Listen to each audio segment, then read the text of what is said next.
Yo, what's going on, guys? Son of a Saint here. Today we are continuing with the Outlier concept art. It's gonna be a great time. I've actually gotten the backstage now. The um, creator of the Outlier himself, Mr. Nathan Reid. This is gonna be a great time. You guys can go ahead and as soon as I bring them in, you can ask them questions about the series, what inspired them, all that good jazz as I work on this piece. And if you guys got any questions for me, obviously do not hesitate. We're just gonna get ahead and jump right into this, man. This is really exciting stuff here. Nathan, my man, come What, on in. what's up, Angel? What is going on, brother? I'm doing good, man. I'm doing good. Thanks for setting this up and obviously showing people your step-by-step process of the artwork that you create.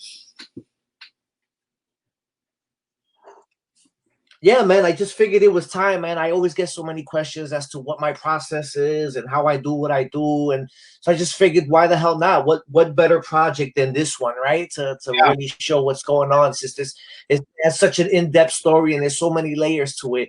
Might as well make this a thing, right? yeah. I think it's so cool sometimes when, especially when you're creating outside. Ooh, is that my echo or is that yours? Do I need to? That was my Okay. I dropped the audio. Okay. Good. Now I was about to say when you create outside of like a known entity. I mean, obviously, if you create inside, the DC or Marvel or Image universe, whatever it is that you create inside, you're doing it with a like everyone knows who Batman is. Everyone knows who Wolverine is, right? So when you do concept art in that genre, everyone's like, "Oh wow, that's really cool." But again, you're creating on a known character. And Right. what's fascinating is when you can create on something that is a separate universe that sort of not everybody knows about yet, but 2 years from now, everyone goes, "Oh yeah, I know that series." And like that's I'm always fascinated with like the original, how did Stranger Things get on Netflix? When did that start pitching? When did it really start to become the entity that it actually was? So that's why I get more inspired and less like I want to be interviewed, like I want to interview you. Yeah, but we need to understand also, like, I'm not just creating out of thin air either, right? Like, you're giving me the bylines of these characters and the storylines and all these things, that all these layers that create these characters and Yeah, make them who they are, right? Because superheroes, for whatever company it comes from, their abilities don't just appear. yeah, Something has to happen. Batman doesn't become Batman unless, if it wasn't for the fact that his parents were killed, right? Superman wouldn't be Superman unless his planet blew up and he was sent here. And because of being in a new planet, he, developed these powers. And then not only the powers aspect, but what they do with it once they have it, right? So that's always, at least the stories I enjoy reading are the stories are the ones that there's always that conflict, that sense of morality, that sense of duty, or going the flip of the coin, just taking that and causing chaos just because you can. You right. know, Yeah. Well, you did. We what I want to kind of give people an insight into is from the point of when you start talking with an artist, the more help that you can give them in your vision of what it's going to be, they're going to put their flair to it. That's why they were hired. I think that's also a really important thing of going. One of the reasons why I immediately had to pitch you and take you onto this was going, your body of work was exactly what we were looking for. So that's something of going, you've consistently gotten better, and this about your own work, through trial and error and through continuing to challenge yourself in other pieces. So when we first started chatting, what's so cool is nothing about this universe. Nothing about these stories. Nothing about these characters. So what I have always enjoyed is I've always gone, all right, let me crack open this creative door and let me show you a little of what we've done. And obviously, the first thing that I did was I showed you, let's go all the way back to, if you're talking with, how does somebody become a, comic book creator and create not only a world and a franchise, but end up at Comic-Con, like how does the step-by-step process of that happen? And I know that everybody's got a sort of different story, but I'm going to sort of give you an insight into how in the heck did we get 4 years later to you and I on a live stream and you doing one of the coolest concept, one of a badass, concept art piece. And I'm still catching little details that you're doing. Like I noticed the yellow armbands that you put on the SWAT guys to pull your eye line. Like I noticed things like that because if you remove it, right, when you pull back, if you remove those armbands, they disappear a little bit because prime example is this guy here. Like I haven't painted his in yet, but you can see that and the difference between this guy and this guy. You know what I mean? So. Yeah. And that's also your creative instinct of going, I didn't tell you to do that. You've kind of gone when you do an image that's dark in tone, especially if you're doing anything, DC is known for just much darker work than the Marvel Universe. Even in their color scheme, it's much darker. It's more purples, it's more deep blues, it's more blacks. When you do that, you've got to direct someone's eye line. Otherwise, you don't get the full impact of the actual piece. So I just wanted to give you kudos for catching that. And then also being willing to being open for notes. One of the, okay, so my brain is in multiple tangents. Let's go back to how we actually got to this point. So I got to give credit first and foremost to not only my partner, but he also directed the pilot that we eventually shot, Anthony Wedding. So Anthony and I have known each other for, I think, like about 6 years now. He's a VFX guy. He actually worked for New Deal Studios that did, Constantine and, these, massive blockbuster type movies. And New Deal Studios is actually known for their miniatures. And obviously anybody who's a fan of, obviously the recent Godzilla or even Rogue One, those types of movies, you'll notice how good things can be when you actually physically build the sets and build the models. So that's New Deal Studios.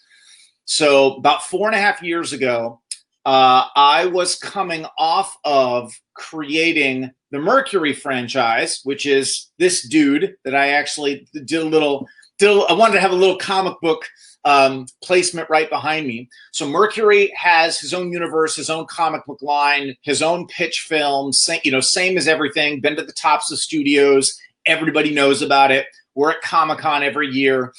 So in that universe, what was really amazing was I went, well, let's continue to create characters. Kind of like what the Avengers is kind of known as, right? You've got your central characters, the really well-known ones, and then they started creating all these little sub-stories and sub-characters.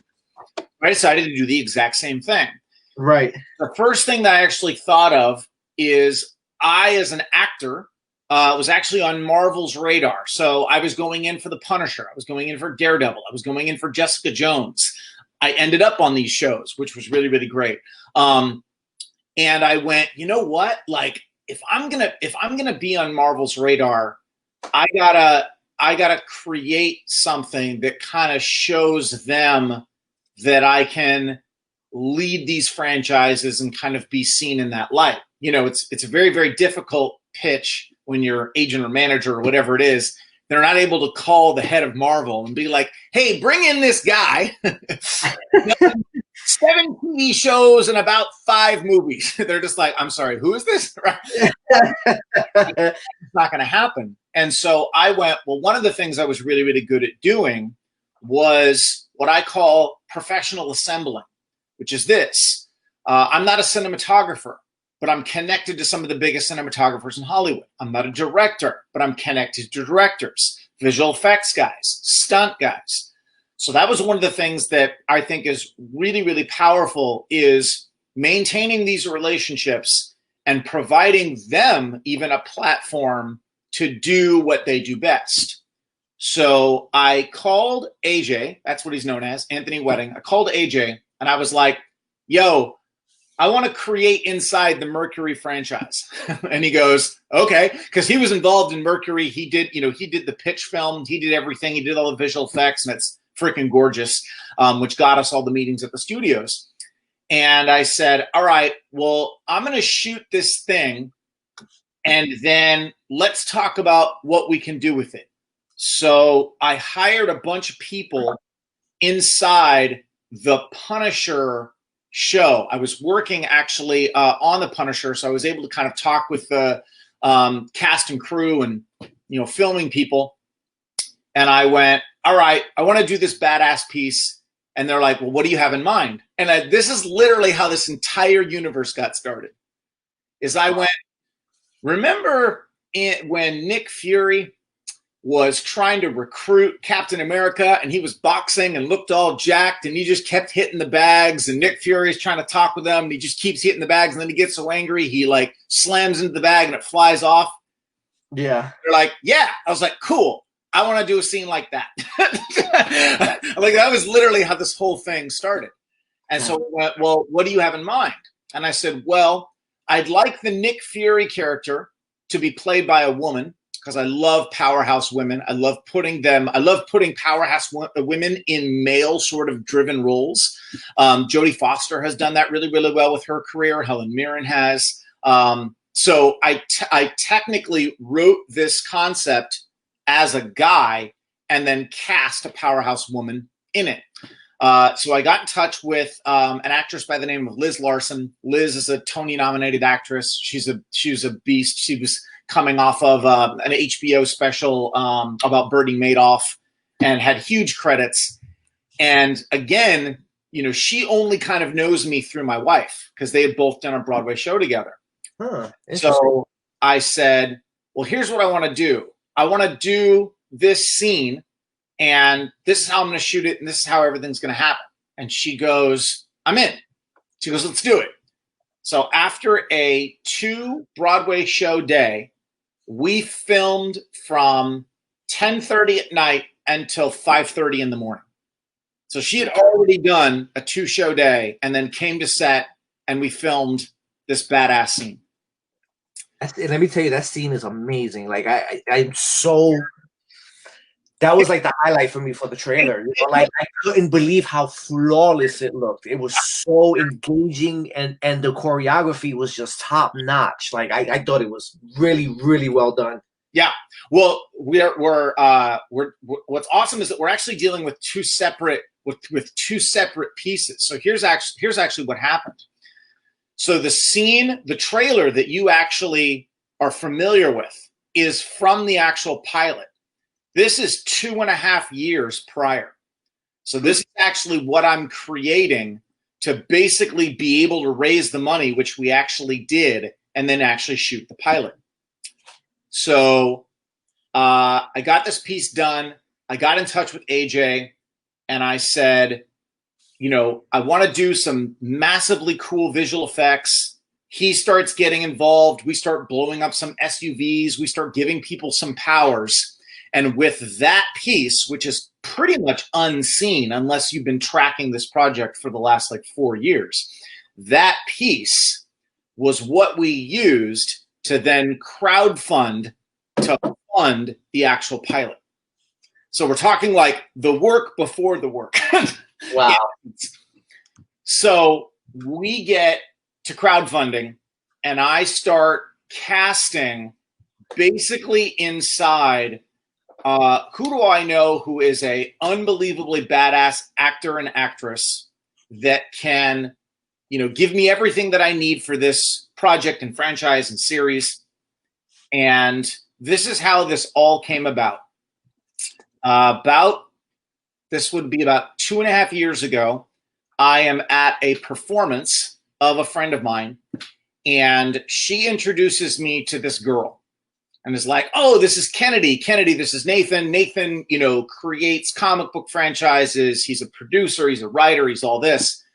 And Kennedy, thinking she's being like off the cuff, quote unquote, tongue in cheek, making a joke.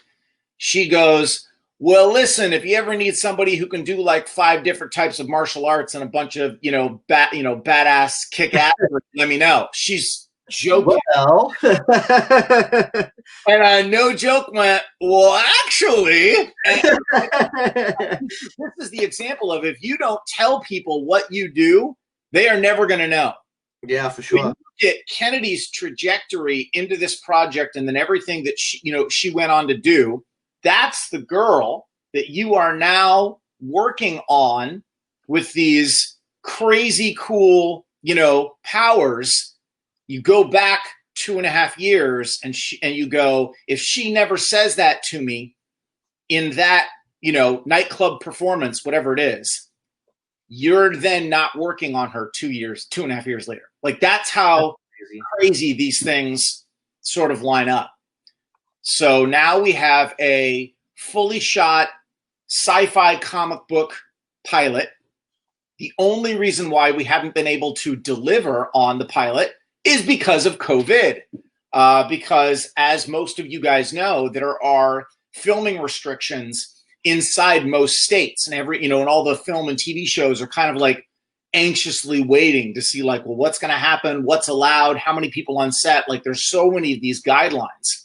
And we have one scene that is so pivotal to our pilot. It's basically a massive chase scene with a bunch of cop cars and explosions and all this crazy stuff, which sets up one of our characters, which we had every intention of shooting, and then got the, big California can't shoot anything sort of guidelines. So we are, no joke, 99.9% done. That is how close we are. So in the waiting of this, and like, well, what do we do? What do we do with this, with this project while we're sort of trapped and not able to actually do anything? Hence, now you and I are talking together about your work. And one of the really cool things which I kind of wanted to find out from you is, obviously your work got my attention. You're getting yourself out there as a really, really well-known, concept artist and Photoshop artist and all that stuff. How do you get to a point of going, I remembered in one of your last sessions, you were talking about, and I can actually see you working on it right now, you've got all those rocks that are coming up, right? It's almost like the impact of her explosion. So what goes on in your brain that says, all right, we've got this forceful impact that's hitting the ground. There's going to be a residual effect from that in the environment. What do you do to then go grab this stuff, make it look 3-dimensional, and make it look like it actually is real?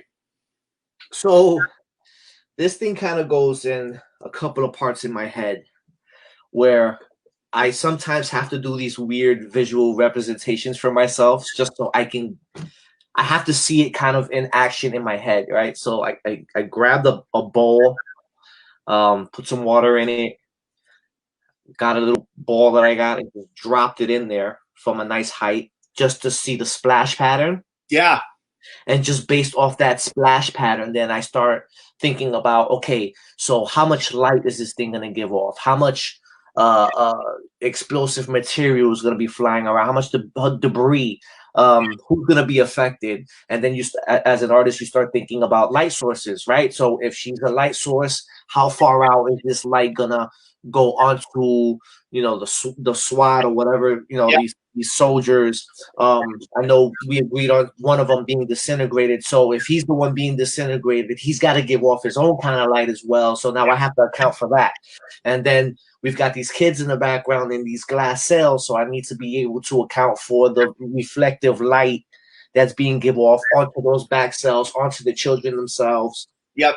All these things, they're a factor, and you have to always keep these kind of things in mind. You know what I mean? So, yeah. And the actual process of actually doing it, I've told people that my stuff is a combination of digital painting and photo manipulation, right? Yeah. So whatever I can't paint by hand, that's gonna either take too long or it's just not gonna look right, I'll grab a resource. So let me see if I can grab an example here. So like this is a cool little reference here that I use. If my bridge will start working. Okay, there we go.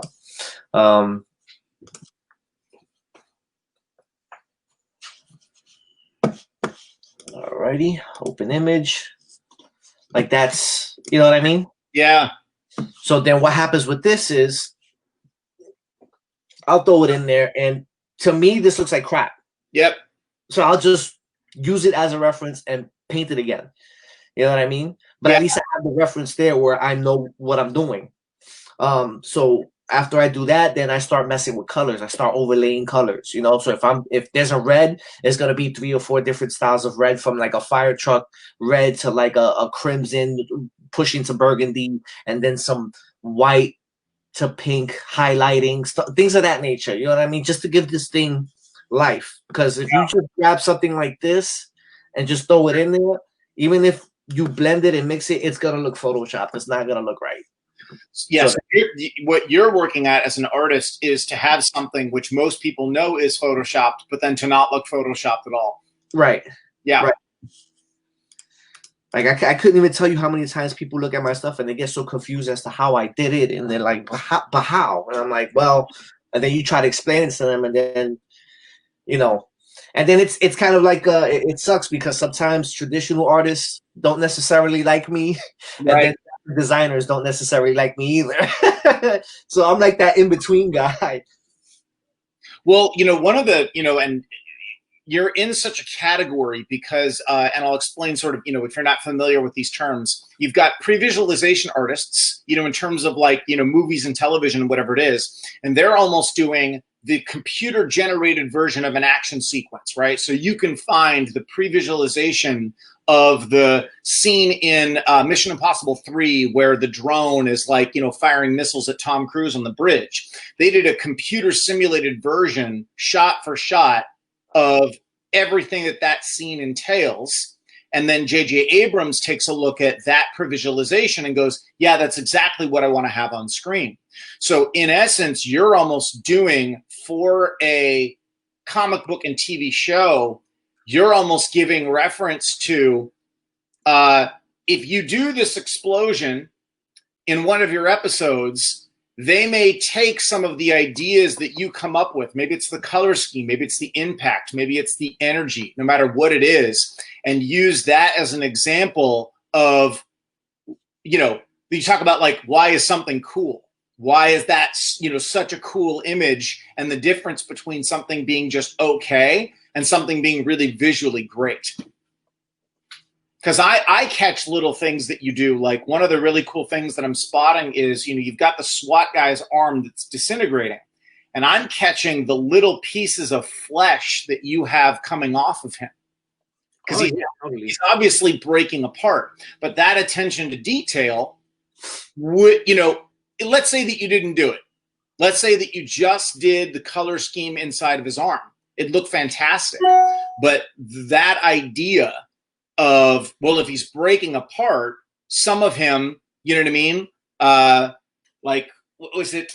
The really great scene in Watchmen when Dr. Manhattan first gets created. You know, all the lightning sources are hitting him, but as he breaks apart before he becomes, you know, the skeleton in the visual effects, you know, reference is, those ideas have to be thought of and then put on screen. So that's kind of what you're doing. You're kind of showing what could be in a sequence like this. I live for these little tiny details, man. Like anybody who's been following me and been following my artwork for a while knows that even in the pieces that I've put out just for fun, I have to have some kind of little Easter egg in it, or I just love the idea of looking at a piece. It gives you one emotion, and then as you really look at the detail, something else pops up at you that triggers another emotion. You know, little things that either pay homage to the creators or the characters or the storyline. Just I love being able to tell the story in one piece. Yep.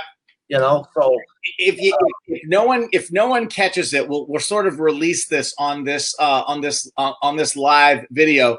You want to zoom in and actually show people what the number of the cell is that's right above. That's right.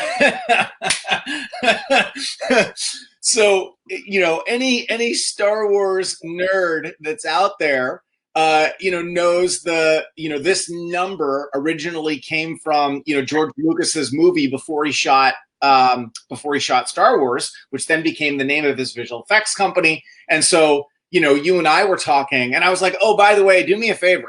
Yeah, and I thought it was genius. I was like, "Yep, done. Say no more." You're never going to catch it, but then obviously you have to then justify that Easter egg. So show them the next cell and zoom in on that.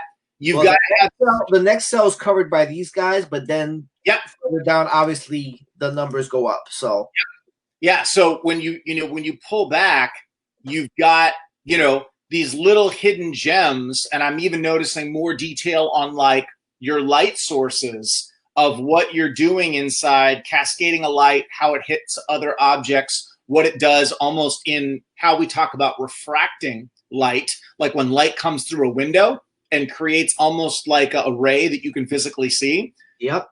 So are you, and here's my sort of question, you know, I sent you, you know, here's a great idea, guys. If you're going to hire a concept artist, and I have a concept artist named Gaz Jackson who actually does posters for Lionsgate. I'll actually show you one of his work. So this is one of Gaz's pieces, a really awesome, horror movie, screaming upside down girl movie that I'm producing. And so when I talk with Gaz, same thing that I did with you, is we went, all right, we've got this girl and she is mid-blast using her power. And I said, so let me try to explain the environment that she's actually in. And I sent you shots from the prison scene in Deadpool 2. Yep. I sent you, even though it's a terrible movie, X-Men Origins Wolverine. Yeah, and he uses so bad. When he uses his claws and runs along the edge and frees all the kids.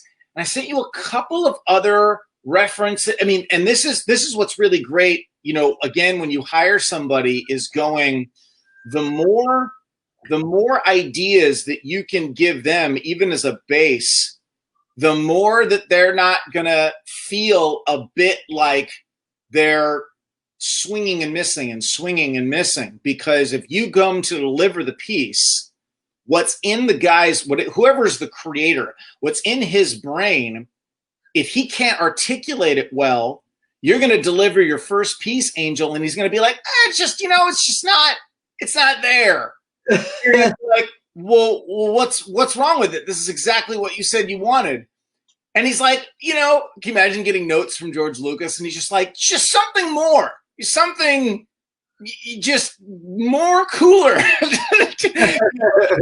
And I've had some weird clients like that, man. I've had to do some like concept stuff for builds that people have done for you know, like shows and stuff, whether it be booths or whatever else. And this was years ago. Too bad my buddy HMS is not here. He could tell you that.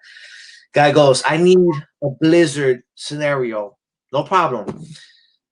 Put this blizzard scenario together for him. He goes, can you make the snow look warmer? And I go, you mean color-wise? Like color-wise, warmer color? He goes, no, just warmer. And I went, what do you want, like a puddle? Like, I don't get what you're saying to me. Like, if you're talking colors, okay, we could talk about that, but you just saying warmer. I don't get what that means. Yeah. And that's the balance of, you know, when you're dealing with really, really great artists. I cannot, I don't want to say that I can't draw impressively. Okay. So a great example is this cover was done by this cover was done by Talent Caldwell and Mark Roslin, two guys that, you know, their work is extraordinary. So when I'm talking with Talent, I go, all right, here's what I want the cover of the comic to look like. And I'm not kidding you. I drew this I drew this triangle of a temple church. And then I drew a literal oval. And I went, here's where the character is. And that actually helps him because you honestly can't say, well, just give me something I don't know, just whatever you think it is. That's really not going to help your artist as you move forward.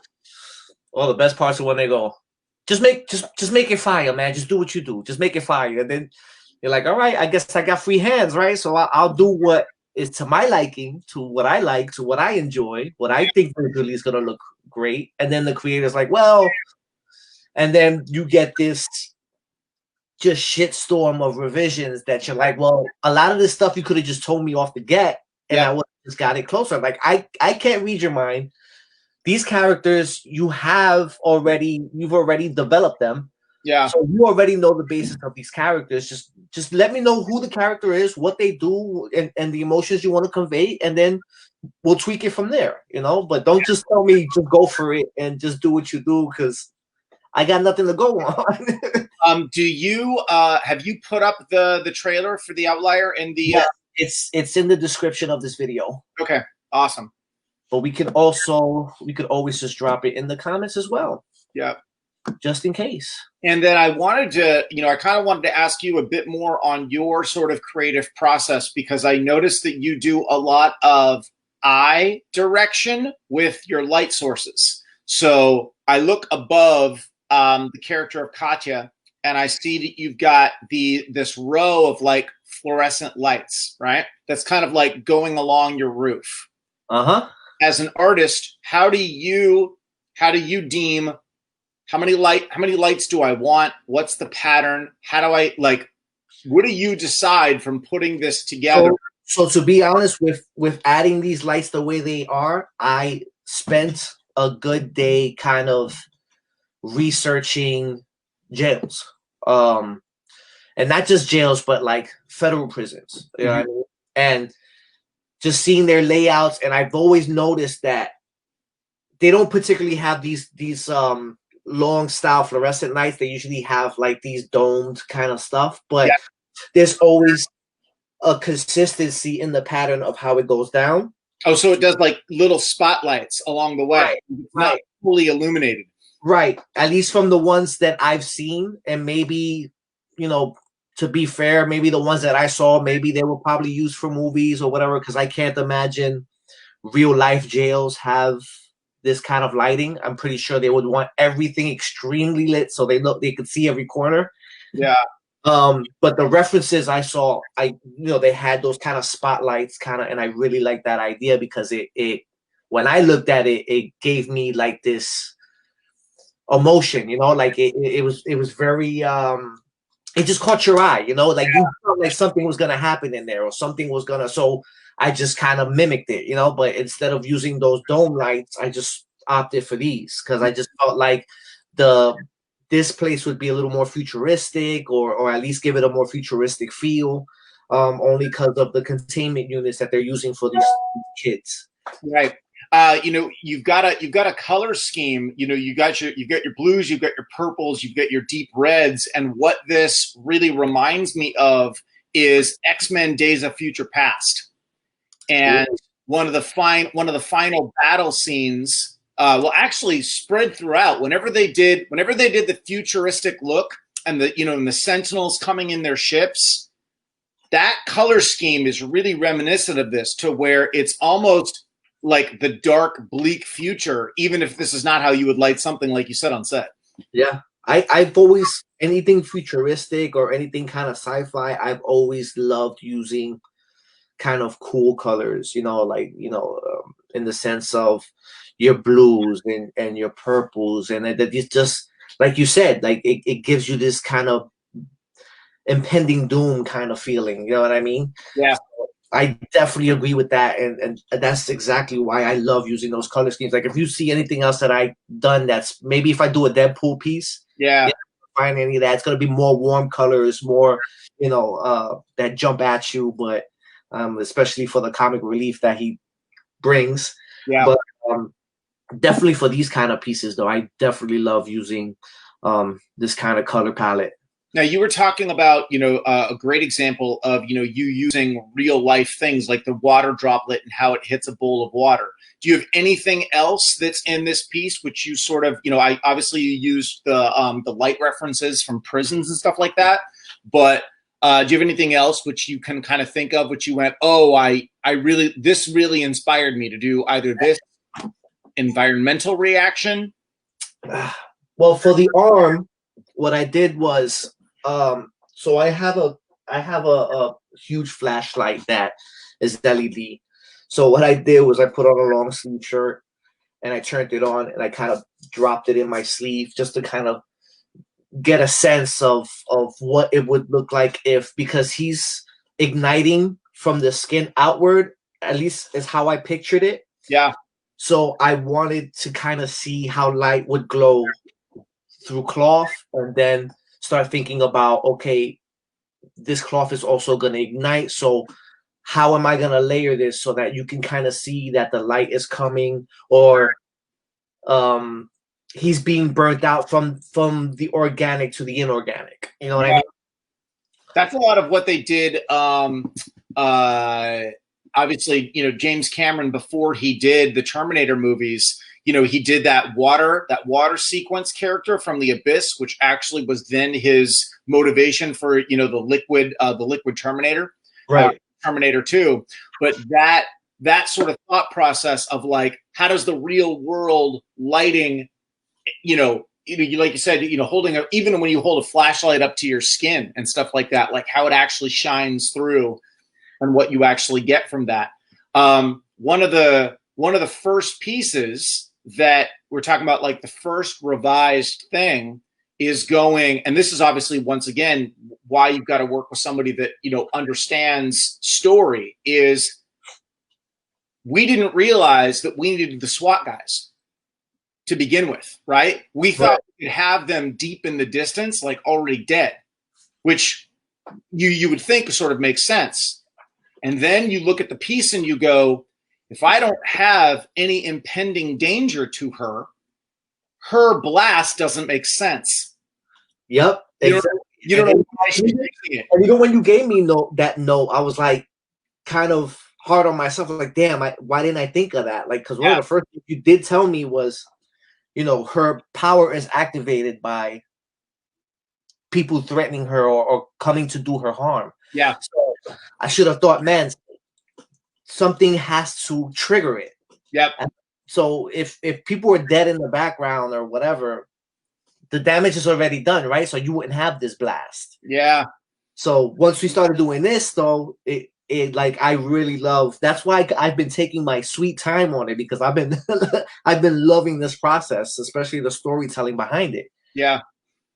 And then the other thing which I actually thought of was then when you start adding the SWAT guys, we sort of realized that you had if you want to show the two guys that before you actually put masks on them, if you want to actually zoom in to the work, we'll take the masks off here. Yeah, so this was kind of interesting because, and we once again didn't see this until we got to this point, that by being able to see their face, it pulls your focus off of Katya. Yep. It yep. doesn't become a seamless story. Big difference here. Yep.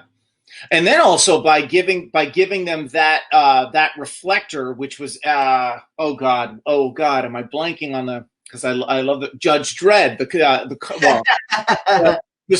Sylvester Stallone one doesn't count. No insult to Sylvester, but like the you don't like I Am the Law? You don't like that?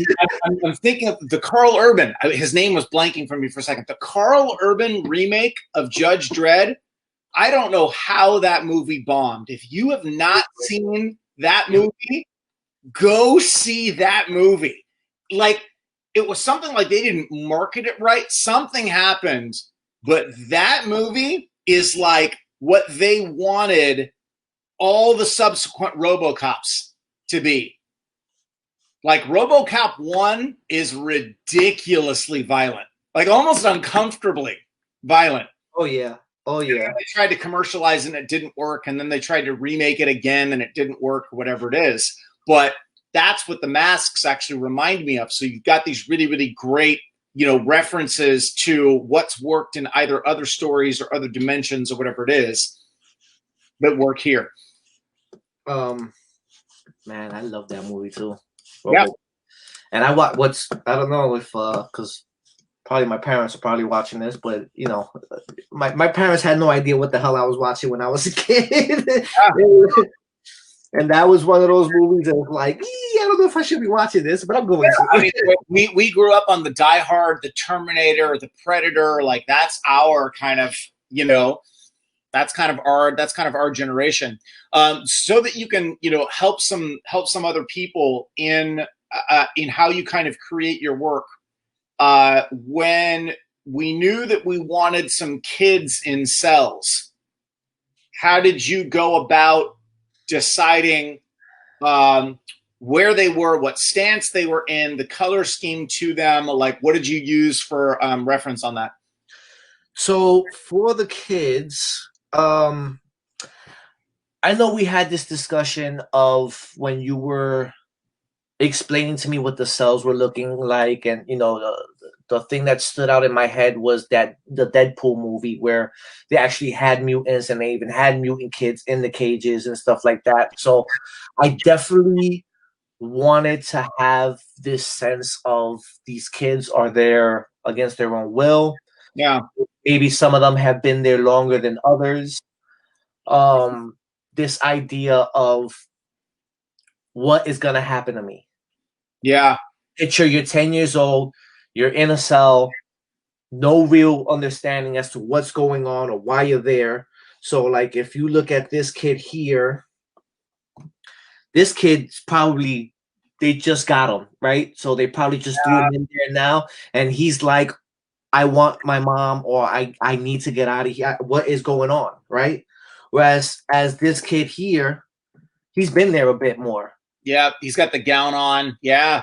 Yeah, he's already looking outward, which I really focused a lot on his face and just the positioning of his head, because I wanted it to feel like he was kind of not all there, because he's been there so long and they've tested on him so long. He's just like standing there, just kind of waiting for them to just do whatever it is they do to him, and he's just no emotion, he's been there so long already. Yep. Now so there's a big, contrast between the two. Yeah, interestingly enough, and we've kind of spoken about this, about when you talk about, my plan is to use this on the inside cover of the first comic book of the Outlier. So the cover is being designed right now by Ken Hunt, who is a freaking legend in the comic book world. If you don't know who Ken Hunt is, please. Yeah, because once me and Nathan had a side conversation about this. And once he told me, "Oh, Ken Hunt's doing the comic book," I was like, "Who else better?" Like, hell yeah! Like he's a beast. He is a beast. The man's work is phenomenal. Yep. So we were talking about. So there's a term in comic books called the frontispiece or frontispiece. I forget how it's actually pronounced. And it's basically what's considered the inside cover of a comic book, right? You've got the cover, and then you've got. Nice comment, Jay. I completely agree. Yep, the Carl Urban Dread truly was. It was one of the best adaptations that I've ever seen. Angel, you and I were talking about that. You've got the whole concept art piece, but do you want to show them probably what's the only portion that's going to be used in the actual? Because you talk about the rectangular. When you flip open a comic cover. So, and this is like a rough estimate here. Yep. That's gonna be too wide, but give or take. Let's just say, just for conversation's sake here, let me just do this. See if I could get it to where it's not gonna be accurate, but it's gonna be within kind of this area here. Yep. If I could do a marquee, maybe. Because you know what, and I was thinking about this, and we'll sort of play it by ear and see how we go. But we may actually have to shift the guard that's getting destroyed. Yeah, we may have to. Almost to where, like, I don't even know if I couldn't do an example of this on the actual video itself. But if you can imagine, almost, I don't want to say looking over his arm, right? But you think about like the inside page of a comic is the character of Katya is going to want to be the main focus, like absolutely the zoomed in focus.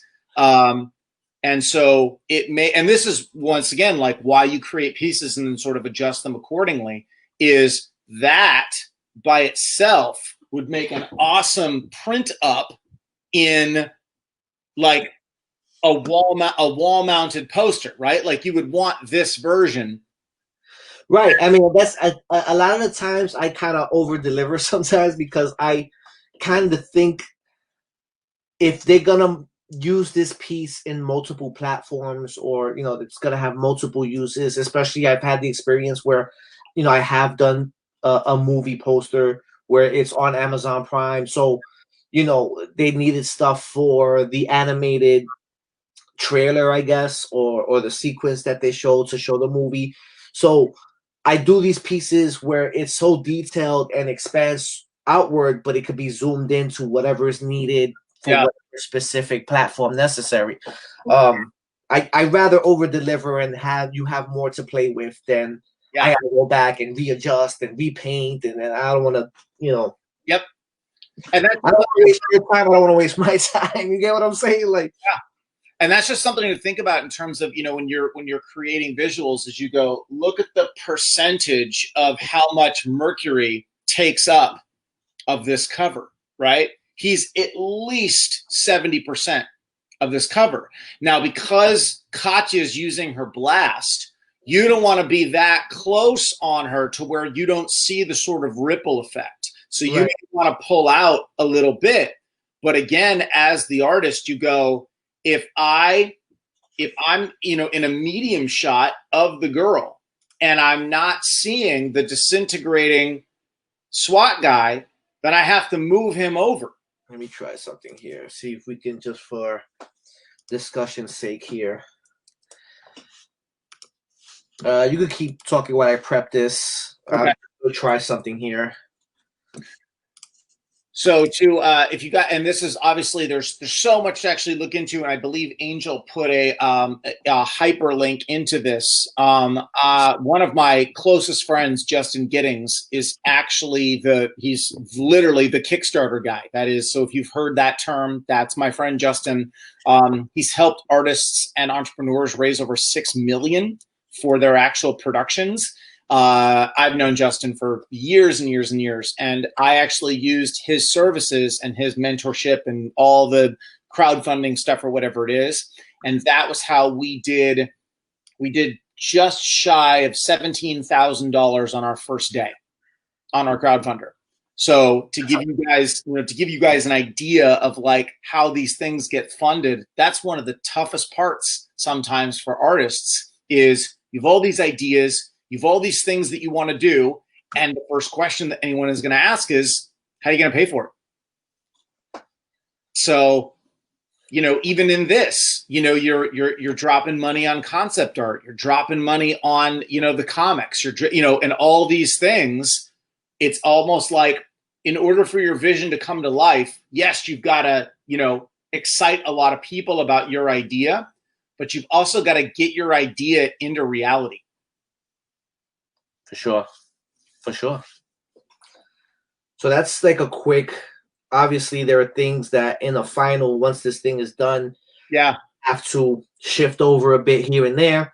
But for the most part, in order to work, and this obviously, and I don't want to, put too much workload on it, but if that's the frontispiece piece, which looks really great, Katya would need to be dead center.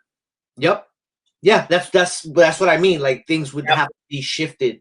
And once that happens, what's really cool about that is your guard that's getting disintegrated becomes actually more of a threat because visually he becomes a little bit closer. Yep, absolutely. And even though, and this is what's fascinating, is that even though you've done all the work when you pull out to create the environment, I think that's one of the coolest parts is like sometimes if you don't think that big, you don't get to then zoom in.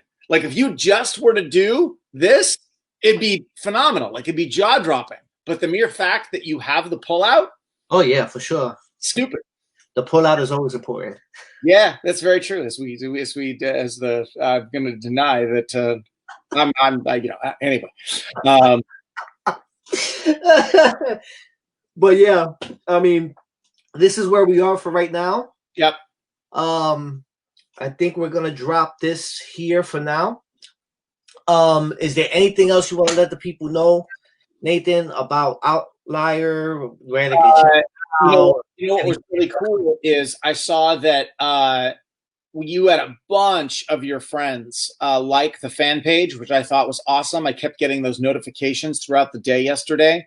So if you haven't liked the official Outlier fan page, please do. We do so many of our updates through that. We basically have about 4 different platform streams that we update people on. Obviously, we've got the, just shy of 500 people that actually donated to the crowdfunder that actually helped us raise the money to actually shoot the pilot. There's going to be another round of people, which is everyone that's been, sort of kept in touch on the Facebook fan page. And then now we've got a new wave of fans that are coming in from everybody from Ken, everybody from Sonny, who's the colorist, all these really amazing new people who are coming in to work on this project. Very awesome, man. Man, it's a pleasure talking to you. Thank you so much for coming on here. Yep. And explaining the Outlier, just so people just don't, because it's difficult for me to really give these details because although I love the project, it's not my baby. You know what I mean? It's your baby. And I really appreciate you taking out the time to come on here and, discuss this series, which I'm pretty sure everybody will be looking forward to. This is going to be insane. Thanks, man. And I'm very grateful for you hiring me to do this, man. I'm very grateful. Thank you so much. I truly appreciate it. Hashtag pay your artists. I support that. I support my man. There's, and that's a certain thing on like, when Ken got back in touch with me, I sent out emails to pretty much like probably 5 of like the most well-known, amazing Marvel and DC comic book guys, like what I consider untouchable.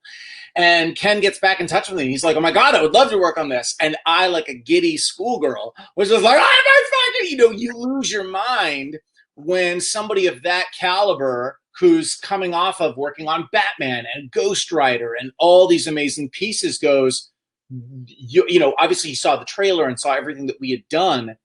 That's such a testament to the new generation of people that are coming into, become a fan of this.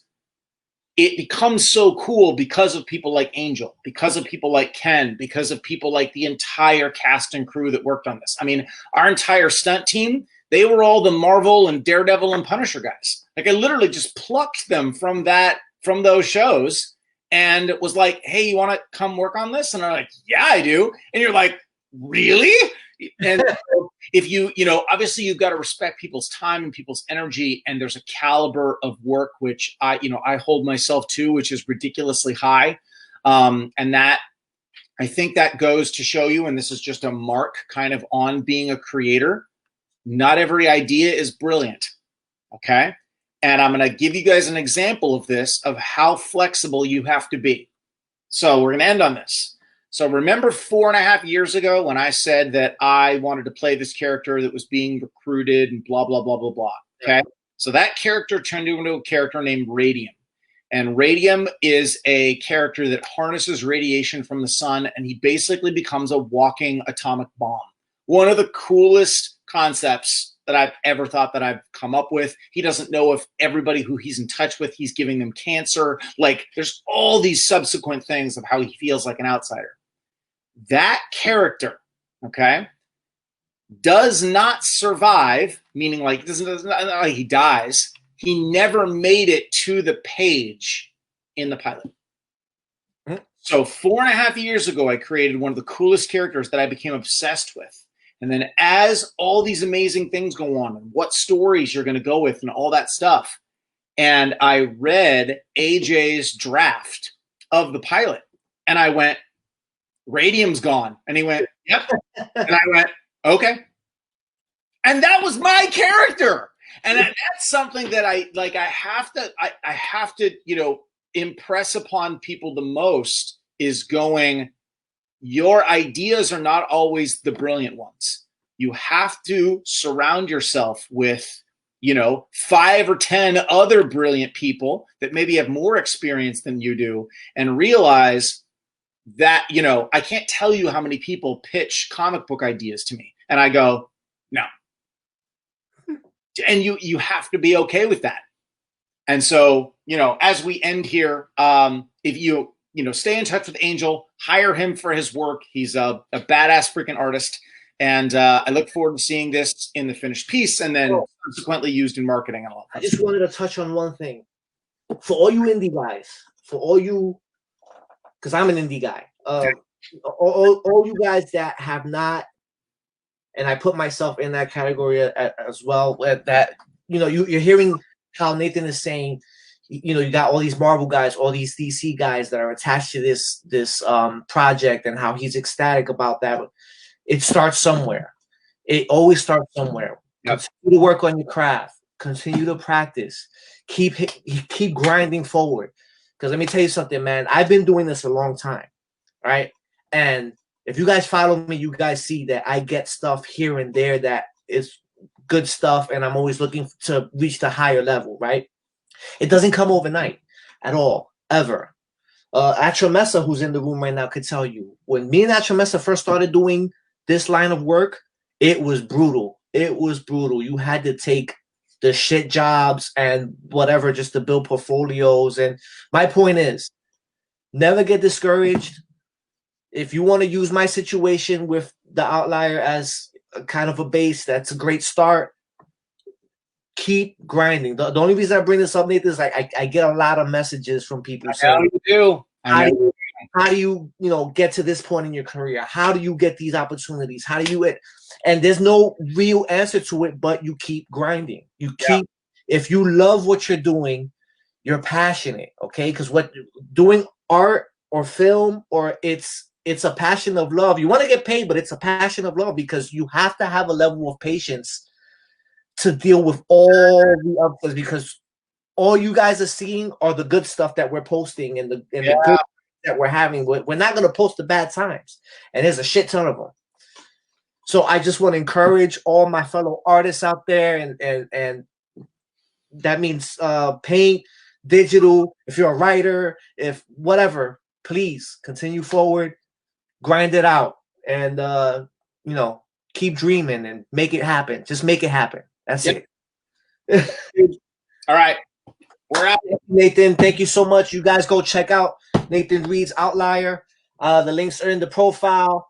And that is it for this time.